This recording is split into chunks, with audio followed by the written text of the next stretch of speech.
Hello and welcome back to the channel, and we do have Fargo in chat, which is great. So we're going to be playing Fargo's World Cup of Design alternate course today, which is Warrigal Reserve. Warrigal, I don't know the pronunciation perfectly. As for what he has said with this one, back play the back tees, the blacks, the blues are a traditional forward tee set. Default conditions, greens are firm and fast at 165, wouldn't recommend faster. It's based on Melbourne sandbelt courses. I have a lot of experience with them, so good luck to you. And they're really cool. So we've got fringe trick around the greens, which is kind of replicating how Royal Melbourne does it. There's some stuff with that you need to manipulate a little bit in game to make it really work. Medium, so tough CC elite, which is the kind of difficulty most people have been going for. Yeah, let's go for. We'll go medium winds, they're usually good, and let's go south for a change. And default. Give this go. So, before leaping into this one, I was a huge fan of Fargo's CC course that didn't quite make the top 10, and I really wished it kind of had.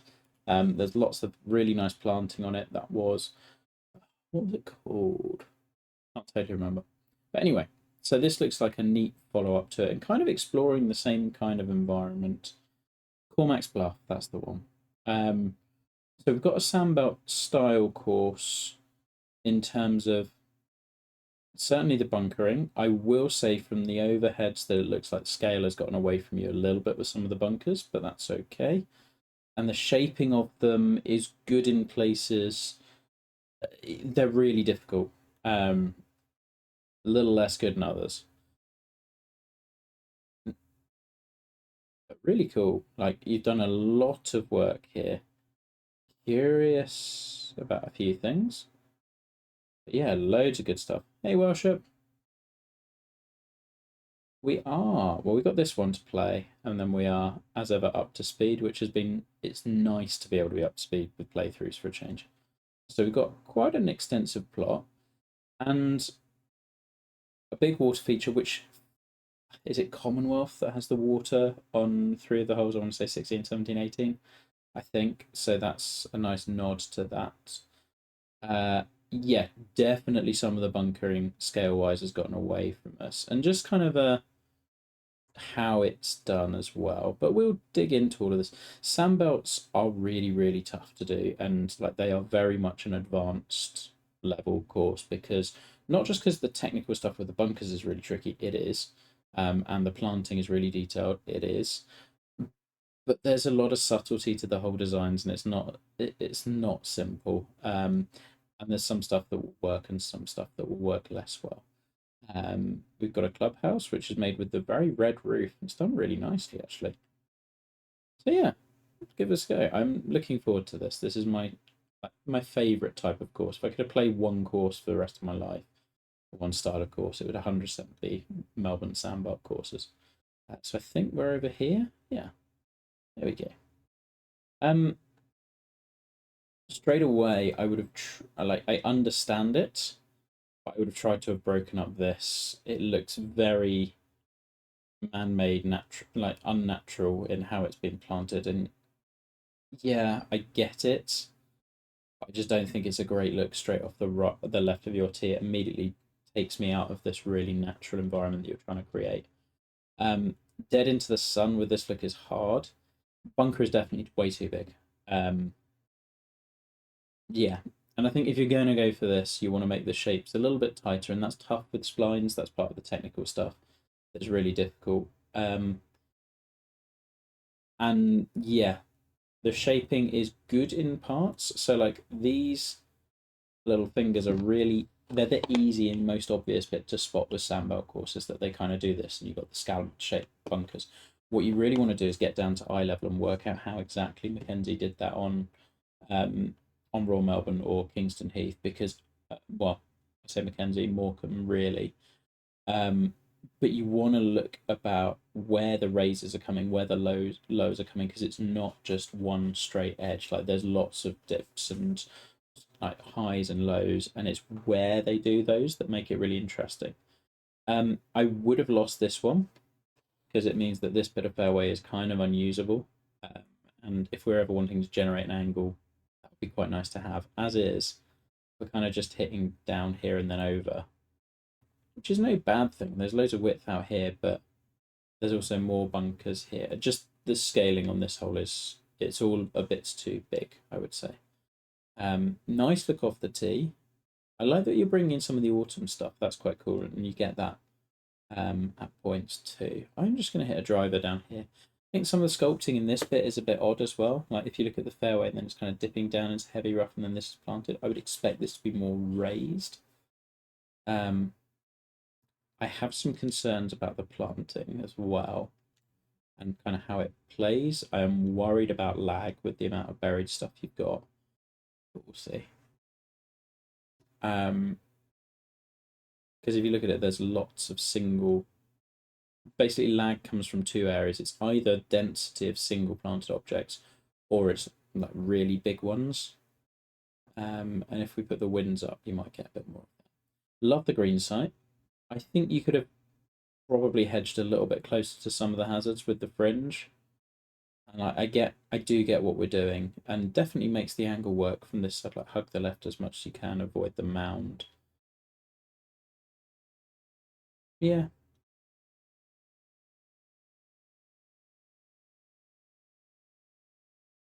I'm going to reserve a couple of comments on the fringe trick until I've seen a few more holes.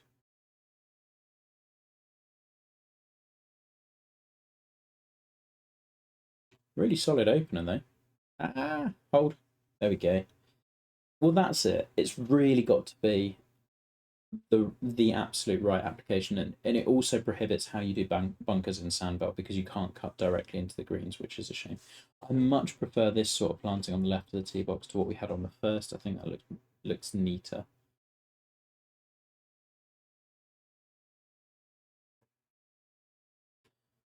This one is we're fighting with scale a bit, I would say, generally. Like this one is better, definitely. The only thing I would say with this one is I would probably just make these a bit more diagonal, and like the sorts of things you'll see on Kingston Heath or Melbourne is like the bunker cuts in a part of it, but then there's low space out here. So it's like to hit the ideal line, you have to be really, really good. But it's kind of the idea of for every inch of the hazard that you take on, you get an infinitely better angle. So I think that might help. Now, the angle you have done works pretty nicely. And again, it's partly that technical aspect of once you put the bunkers down, you have to be so precise with their placement because when you start sculpting them, they'll play much bigger as well. Yeah, you do. It's an either or, and it really depends on which one you want to prefer. You prefer. It was totally a decision. I agree. But yeah, I think the other thing you see from ground level, like a Royal Melbourne or Kingston Heath, is this sculpting. And I am aware I nitpick a lot with sandbelts because I learned so much doing them. And you would see this bit raised, you would see this bit raised, and therefore you would still see the bunker as if it's like this from this height. You've got to be really lowering these parts. Am I playing on beginner? Yes, I am. I was playtesting my major. It's a good point. Difficulty is on beginner for that very reason. Uh, it's a very good spot. Okay. Yeah, and that creates this kind of unfortunate awkwardness that is, again, it is just a choice. I would like to see a bit more depth on this bunker, and part of that's because we've got this bit high and this bit high, and we're getting this bit low is going to react, like, it's going to require a lot. Probably lost this little island, really, and I think you don't need the funky green shape either. You can have a straighter green, edged green shape probably coming in here, because this bunker's doing all the protection you need. You don't need to add this little wave as well, because every time you do a little cut in, you've got this bit protecting and this bit protecting. Whereas if you do kind of more of a, if you look at the way the Melbourne sandbelt bunkers cut in, they're kind of smooth curves, and you don't get much of the like waving like this. And it really just emphasizes those angles. Centre fairway. Hey. That's a bit harsh. We've been all right on some playthroughs. Go back and watch Moonrise K. That one went well. Framing of this one is really good. Other little bits I would suggest doing. Yeah, I think it's all about the sculpting of the bunker lips. Like, the more you can show this, the better. Sometimes it's about putting heavy rough on here so you don't get that kind of, these textures look very close. So when we zoom out, it's kind of hard to see the definition of the bunker lip. And you will have taken tons from just doing this course. You'll have learnt loads. Ah, well, there we go. You will also get nitpicks most likely for the rough cutting dead in here and the fairway cutting dead in here. We can do that a little bit neater. But I'm not a stickler for it really. I will point it out because others always point it out and say you've got to be. It's one of those things that I would not be aware of when you're doing it. And if it's a decision you're happy with, take it. But yeah. Okay, come on, go, go, go, go, go, go, go. There we are. Planting so far been really good. Like, yeah, again, this bunker, I think you've got a lot of the understanding of the bunkers and the environment and the way it cuts in. I don't think you've really got the bunker shaping down because I can't name a single um I can't name a single sandbelt course that would do something like this, where it's just one big vertical bunker. Now, if it's like, I could name Kingston Heath 15 has a load of vertical bunkers up the right hand side, and that's part 3 that rises up, and you see loads of separate individual ones. That will happen. It's very rare that you get one solid one. Same with Metropolitan 16 has a load down the right hand side as well. This shape is not really one you would tend to see either. I think I would just really look at when with whatever course you do next, like critique bunker sculpt shaping and sculpting big time. Like really look at it and work out how they're achieving the look they're getting. Because that's kind of not hurting, but like you're not getting quite the payoff you could do. You hit onto the 4th tee. I think that's hard enough to hit that no one will go for it, but no, I don't think that's a worry.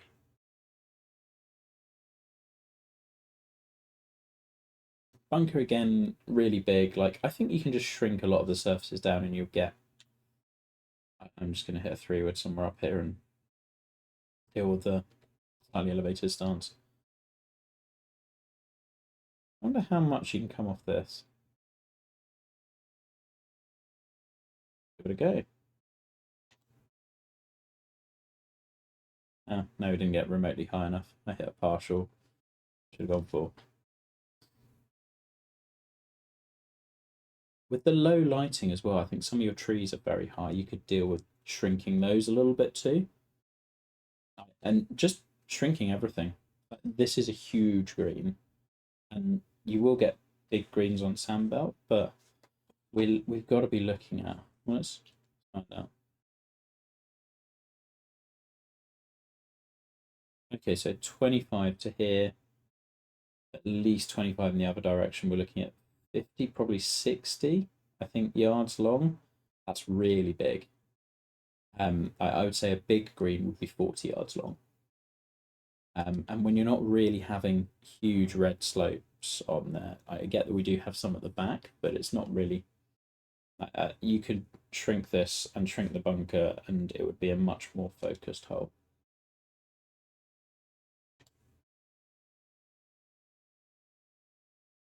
Oh, turn in. We tried.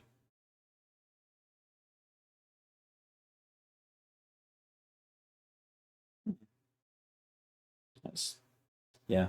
That was obviously the mistake.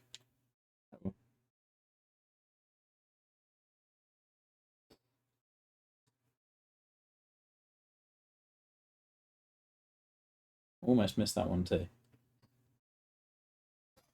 I will say everything has been really solid so far, and the planting's been really good. I think it's if I had one critique on the planting, I'd say it's very dense, and you could use just creating some little bits of space somewhere.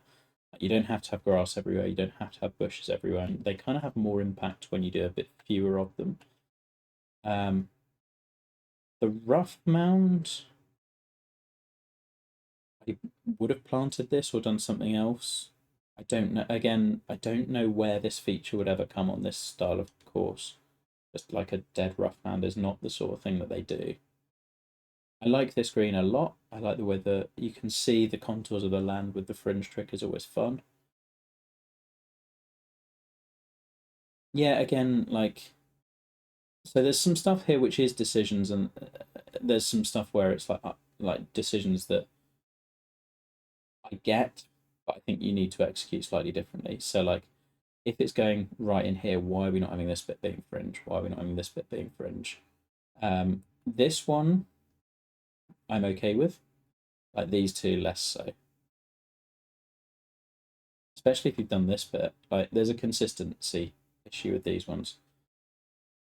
Again, I think scaling is part of it, and the sculpting. Like pop the middle of this lip up. Like just get that raised brush top right on page 1, middle of here, and raise it so that this middle bit is the highest point, and then it dips off either side. Start playing around with that, because where it's dead flat pretty much here, you're losing a load of possibilities for those like really cool artistic edges.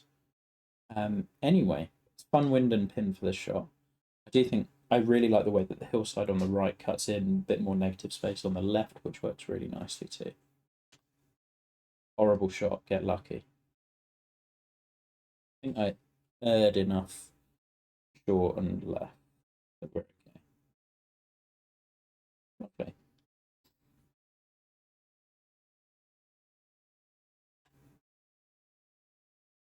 Used to 10. Just 10. Not too bad, all things considered. Okay, this is. I prefer this look off the tee. I still think you're too busy over here with the amount we've got going on. And I'm finding the tree choices a bit confusing. Again, pines, we wouldn't you wouldn't really see there. There are a few, but they're imported.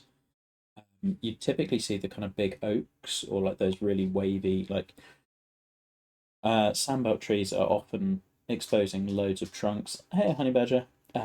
Exposing loads of trunks as much as possible and tree limbs, and so the more of those kinds of trees you can get, the better. I think really you've kind of got a lot of the course like, inspiration, but there's bits where you can look much more closely. So again, like this bunker's kind of it's hitting the right things, but artistically it's not doing that much for me because it's so uniform of like we've got a loop and then a loop and then a loop and then a loop, and they don't really do that. Now that said, I love the green site. Perch between those two mounds is great. You can see the risk reward, like we can take that on, we get a shorter shot, but the way the green is contoured gives us a lot of options if we do want to lay back a little bit, which I think is what I do want to do for this one. And the diagonal nature of this frames really nicely off the tee. So we can kind of hedge our bets out this way, keep a bit at the angle, just have a longer shot in. Green contouring on this one's really good. I don't know how much you would ever use this slope, because I don't think you can ever get to this angle wide right enough that that's not hurting. I like it in concept, I'm just not sure it really ever features that much.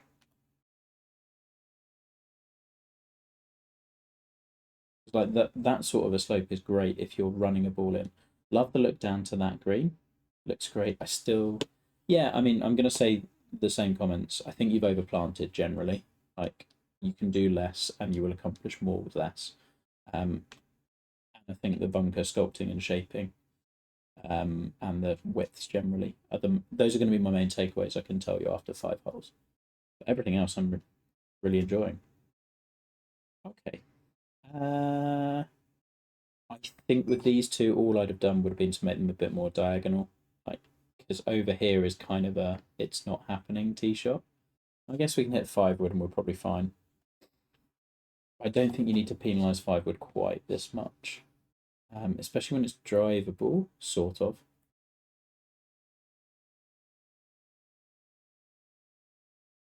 And like the giant trees and the low lighting is really causing you some issues with the light, with the shadows as well, and that is a trade-off, but also it's kind of a little self-inflicted.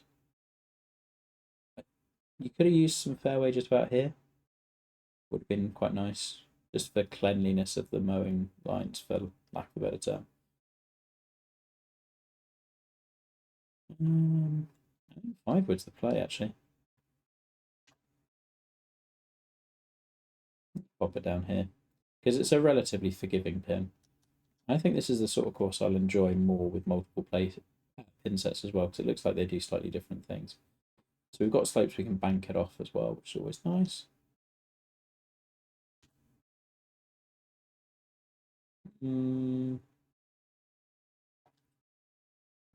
Okay. I think this is where we get into some of the other technical stuff with sand belts as well. Like, yeah, we only kind of just landed in it. It was a lob wedge, so it may run down. But I think you need to be trying also. One aspect of sandbelt courses, you have these really steep faced bunkers. As you can see, these are pretty shallow.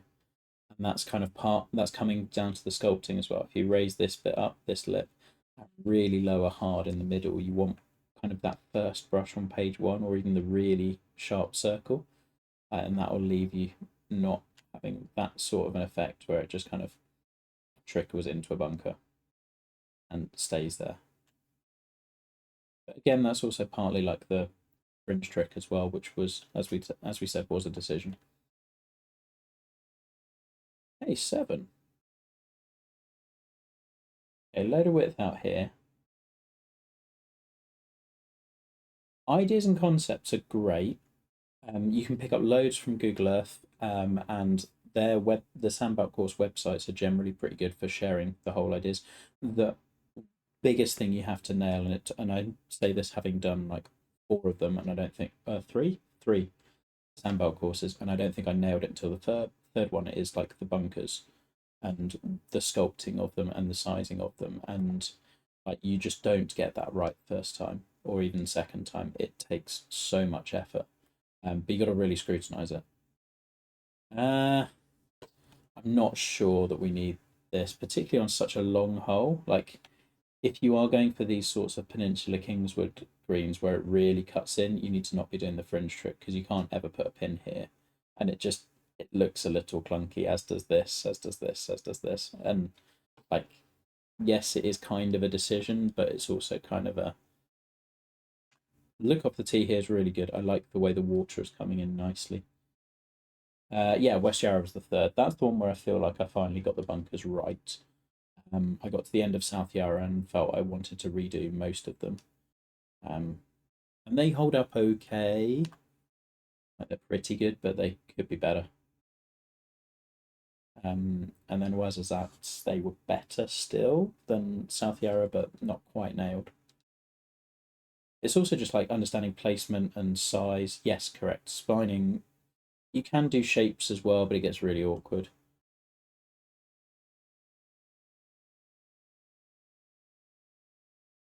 But like you've also got to look at the bunkers as 3D. Rather than, you can't just look at them overhead because that doesn't give you the like player's perspective of how the lips go up and down. You've got to look at both angles, both from player's eye view and from the overhead, and like it's really easy. So South Yarra, I basically just did the overhead view and I missed so much of like looking down at Google Earth properly and seeing how they go. Visually nice. I think unfortunately the lighting is killing you. I can tell it's really well framed.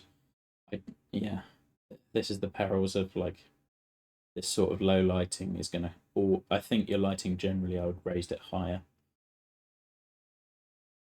You've also made so the whole thing falls away and low left, but then we've got this big hill back and right, which feels odd. Like your low part is here, but then the green's kind of going. So if you can see, the whole land is going down this way, and yet the green is going back this way, which feels a little awkward and also kind of impedes playability because even if I land it here and being run further away from this pin, I would rather see it going back this way. And then let's imagine you could bump a ball off here and then there.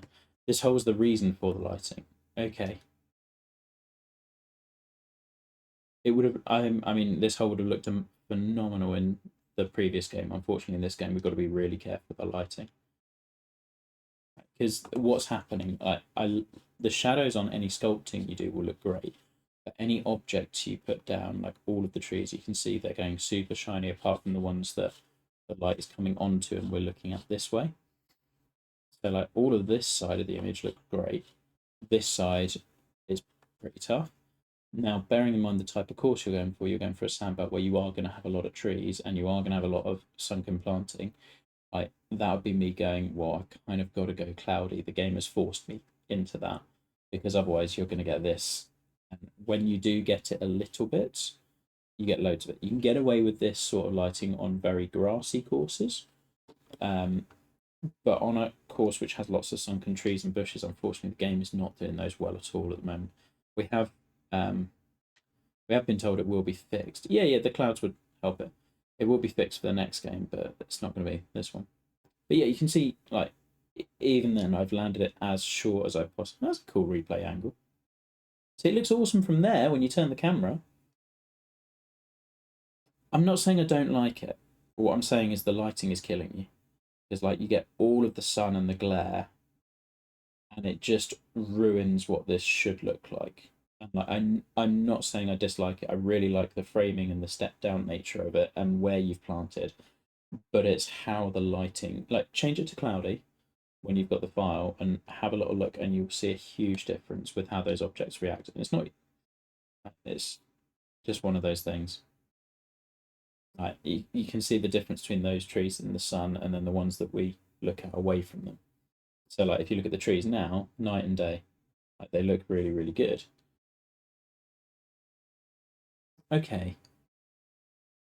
I can tell you right now this tree needs to go. It's kind of impeding playability. It's really close to the water. I'd probably lose this cluster as well. Yeah. And again, it would be one more I'd be going back to your sandbelt courses that you are drawing from. Which of them ever did this? Where there's like, and that sounds harsh, but like, if you find me a justification, I'd be really interested. But like, this is kind of we've got our style mostly there, but we haven't totally understood all of it. Because you won't ever get one where it's all carry over water to an island green and you're hitting between trees. I'm pretty confident we won't have that. As a whole, I get it. I think you've done a ton of work with the planting, the retaining wall. It's just understanding what you're doing, I would say. Hey, Jamie, someone else with some experience of sandbelts. But like also, if you look at the wind getting up, like this becomes a really awkward shot. And I know the defense is often, yeah, it's a par five. It is, but this just isn't really something I think that we would see very often. And sometimes it's just like you've got like the one feature you've got is enough. So if we look at, let's just look at the whole overhead and see how many things we've done on this, because I think you just need to simplify sometimes. So we've got a fairway that's been split once, twice, three times. Often sandbelt courses never split fairways at all, so doing it three times is pretty huge. You've got a lake in front of the green. That the only one I can think of is Commonwealth. There's probably others, but that's the only one I can think of. You've also got a river running through to here. That's a big feature that we're using. We've got trees. We've got a bunker kind of here. We've got a Redan kicker slope. We've got a green with a bunker behind it. That's like, you've got your fringe trick, and there's so much going on, and I think you just need to simplify and go, what's the one thing this hole is doing really well above all others? Because there's loads I like. I think the green is really interesting. Like, you, honestly, if you'd had bunkers in front, angle the green a little bit and just do this kind of kicker slope green, that's got enough interest. You don't need to do much more. I don't hate the lake in front either. I think that on its own would be all you need. Just set that bit up. Like I say, I am nitpicking hard. There's lots of this course that's really good. But if you're going to build a sandbelt and have me play it, you're going to get a lot back. So close.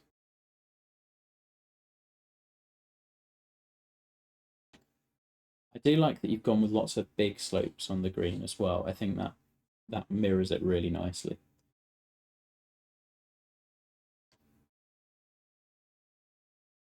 Okay, 10.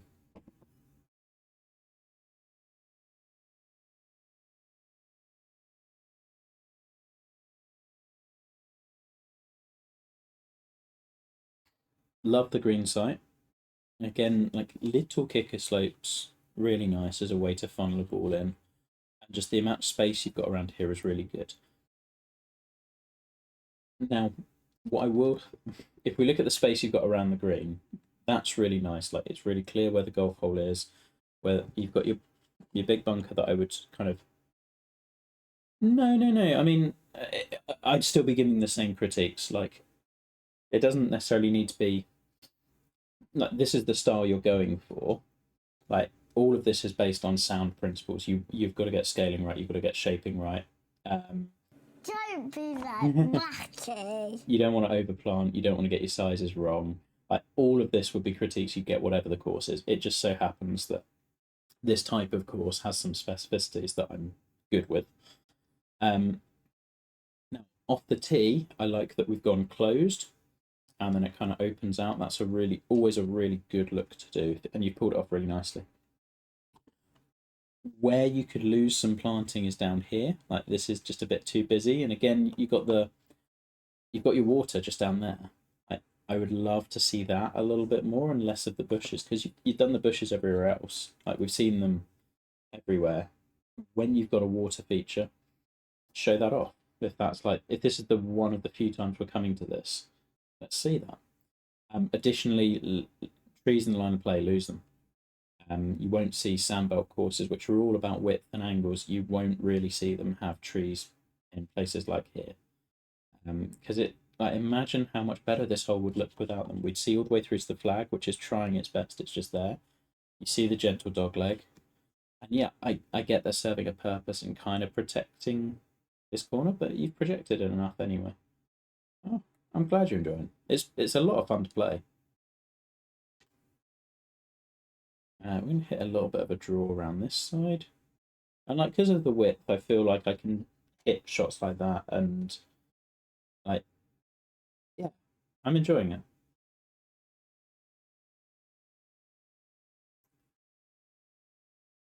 It is. Agreed. Yeah, yeah, yeah. I mean, at least you enjoy planting. There are people like Grovey, for example, I know would love to enjoy planting and he hates it. So finds that really difficult and always has to force himself to do it. There's so many designers who are like that. If you can get the visuals and like your visuals are good, you just need to take a little bit away sometimes. Cormac's Bluff I thought was brilliantly planted. I think this one's really good as well. But yeah, and hole designs are easier to learn, from, in my opinion.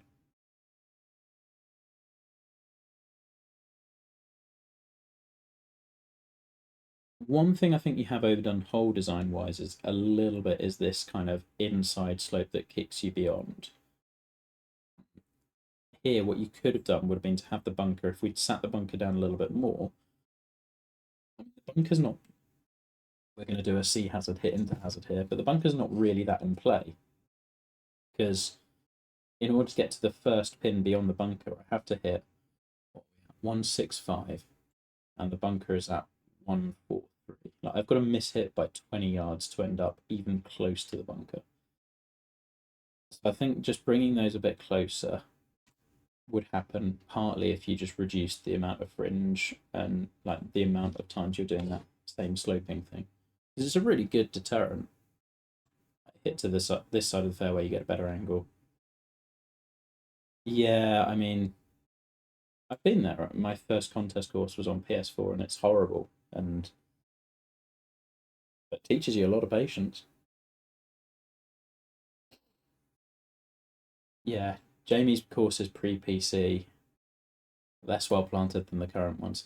Yeah, so again, we've kind of done the same thing where we've got the bunker and then the greens flowing away, and it's really easy to overdo this, I would say. I much prefer the fairway going all the way close to the water. I say much prefer.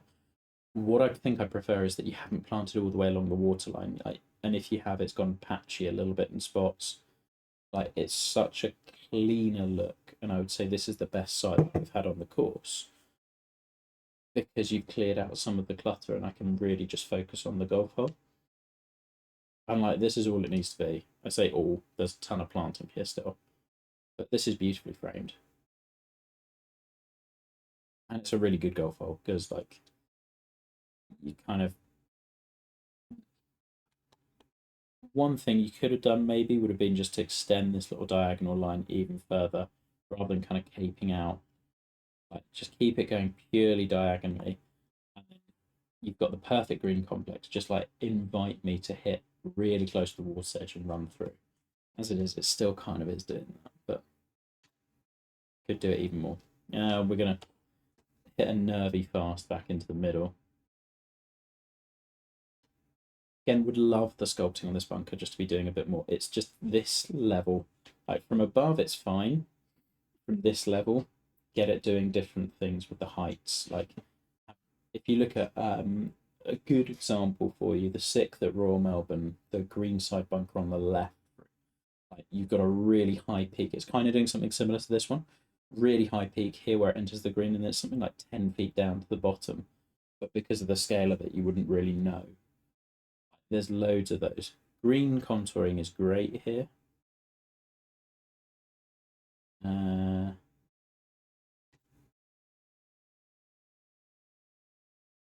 we are.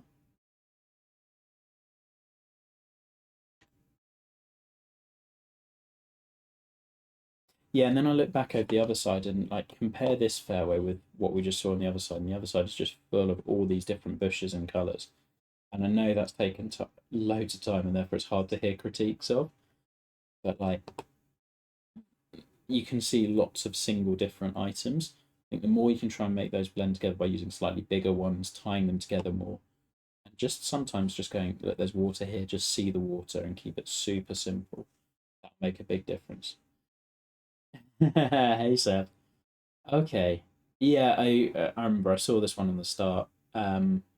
Yeah, there's some surfacing stuff again. Like if you're going to allow fairway up to here, you might as well allow it all the way to here.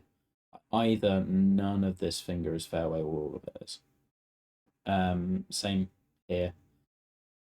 Same sort of thing with the bunker. Yeah, this is one where the bunker's got away from you, I would say. And yeah, like I say, I'd be saying this sandbelt course or otherwise, like these bunkers are huge. And because of that, you kind of lose the definition of the shape and like it looks pretty good from the tee, but you can get it so much more precise without that. And I love that this is potentially drivable in a different wind. Not today. The question is, do I want to end up down here? I don't think I mind too much. Although that bunker cuts in. Like, strategically, I really like this hole. I think the surfacing just needs a little bit tidying up. So we're going to pop 3-wood just down here. But yeah, like one of the best hole designs we've had, I think.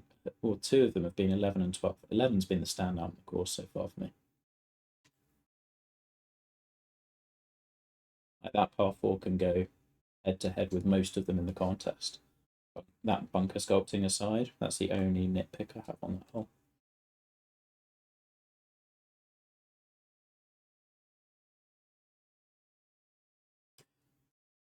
There's so much to like about this. Again, drop the hill a little bit, show off the water, take away some of the stuff around the water. You've got an absolutely beautiful green site that is just jutting out into the water here. Love what you've done with the bridge there as well. Lose this bunker, make this green, drop this hill. Let's just have the green going out into water. Like that's what's the big feature that's distinguishing this par 3 from all of the others.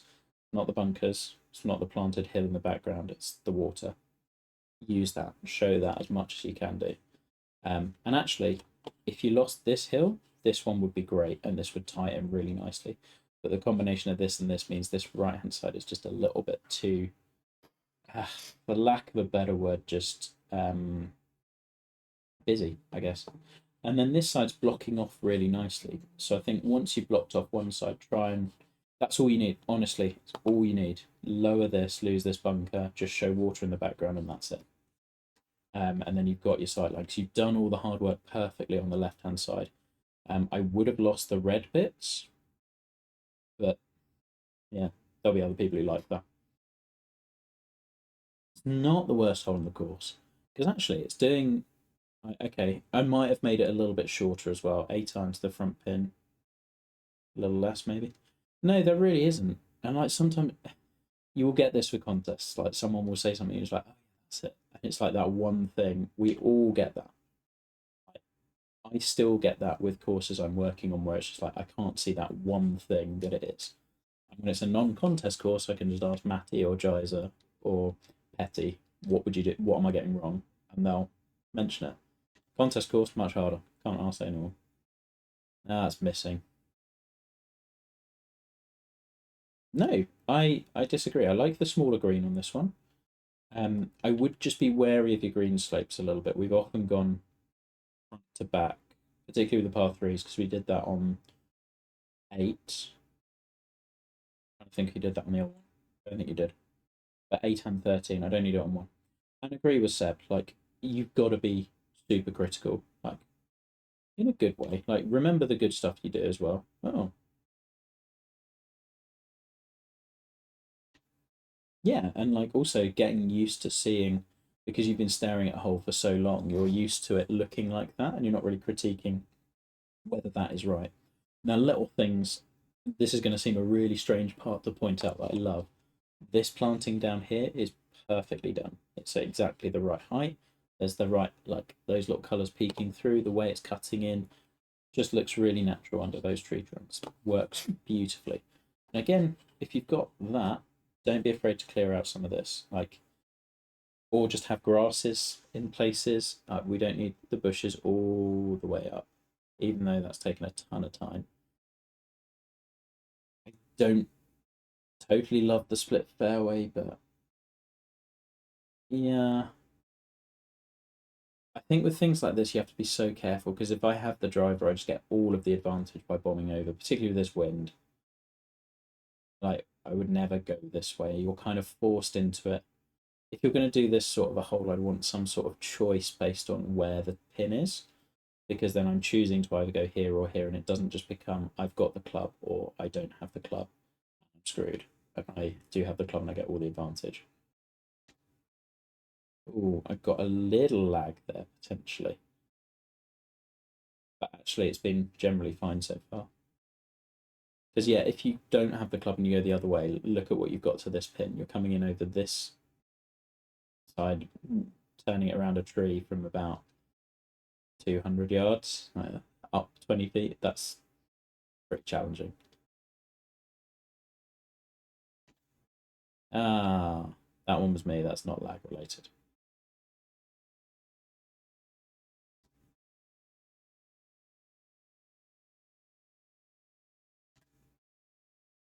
Hmm. Yeah, I do think you would find also your bunker sculpting a little easier if they were smaller.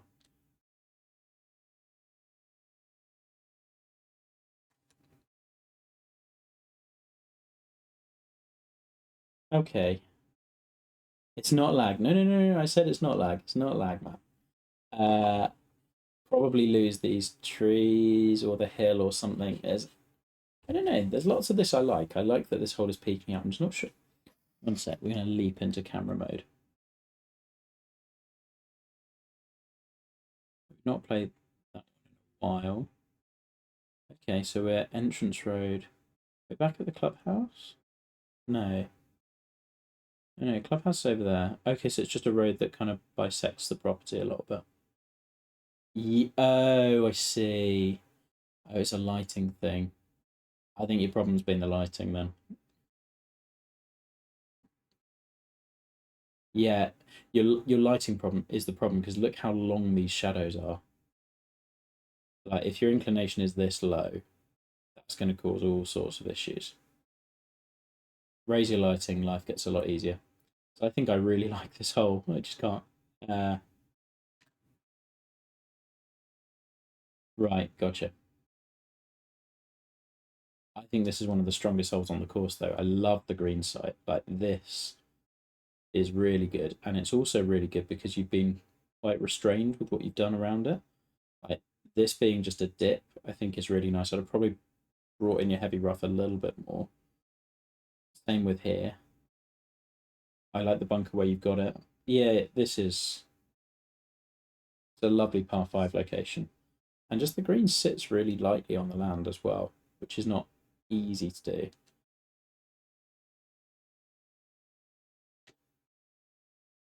Fun asking me to hit a bit of a draw off a lie that's already making me hit a draw. And a really good look down back to 8 as well. One of your strongest holes, despite the lighting. That needs to sit. A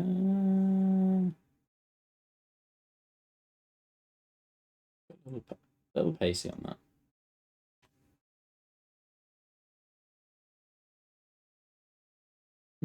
Yeah, agreed. Backline's definitely tougher. This is a good look off the tee as well. I like that you think this is, again, you see the kind of diagonal left to right slope. Do I not hit here every time and get the angle?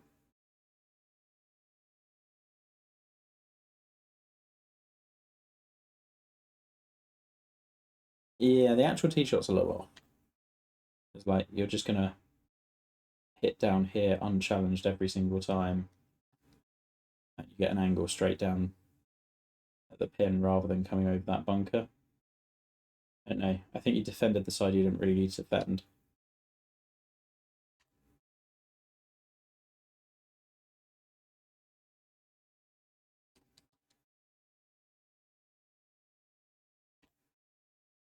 But love the look off the tee. Just how would I have done that? I'd have oriented the green so it more favoured a shot from the right. Maybe just a string of bunkers down the right. Okay, that kind of shows we all have them.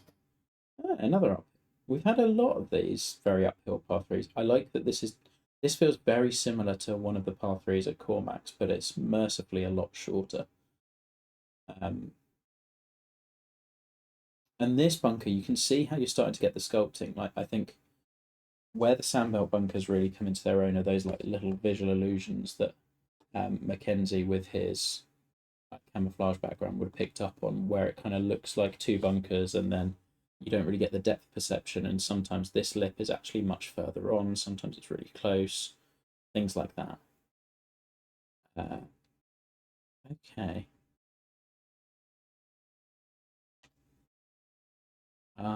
That needs to get a kick. It might. There we go. Head on the right side. Yeah, I mean I really liked it before I played the shot.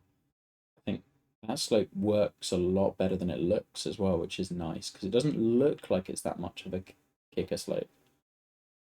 Yeah, that plays beautifully. One thing I'd probably like to have seen you do with the fringe trick a little bit more is use it to roll balls on and off. Hey, Haley. That would have been the only thing. Just like occasionally you can get a bit more severe with the sculpting. Because fringe is super sticky in the game. 17. Okay, we're back to 8. Um, yeah, this is another one where it kind of comes a bit all or nothing. And whilst I just don't think the concept of the stream really was needed, I don't think it's really benefited either hole. And we're just going to end up, well, we say, I mean, tempo willing, even tempo not willing, you're always clearing that. Like, that's the problem with these. No, it doesn't. It's very sticky, and you have to. The way of dealing with it is you just work with the sculpting, where once it goes off the green, it goes down further. Right. A-time splash, is that going to get there? I don't know, I'm miles away. Oh, that worked out better than I thought. Yeah, I would have just liked the tee shot to be a little less all or nothing. I actually had the same critique on Black Betty based in, say, Honey Badgers on 18, where it can feel like a very heroic tee shot, but it becomes a bit wind dependent and club dependent, and it's really hard to make that kind of feel of lateral hazard really work.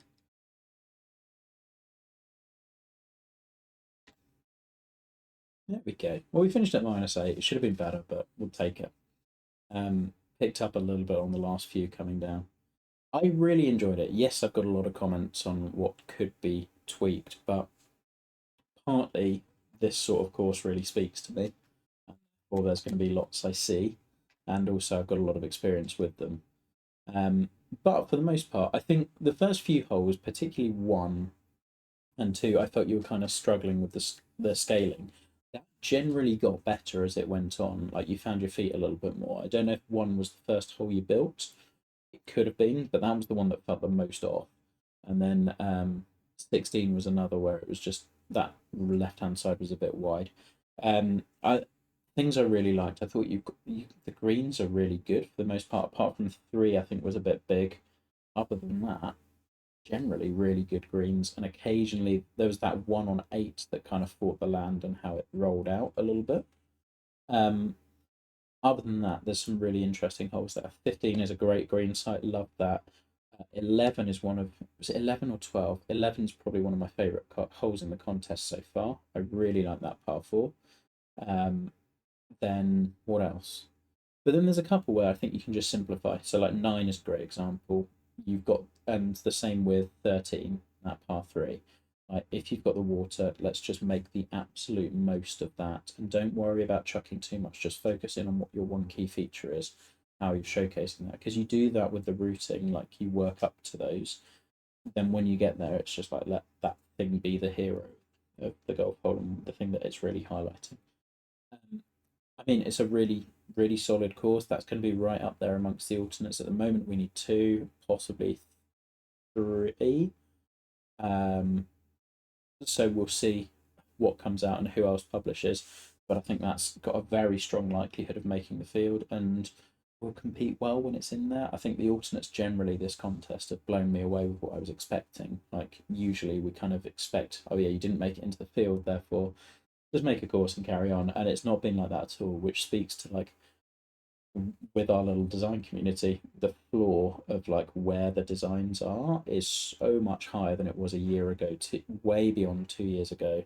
Like if I put any of these courses in World Cup 2 years ago, they're all kind of making it out of groups comfortably and probably going further, which is great to see.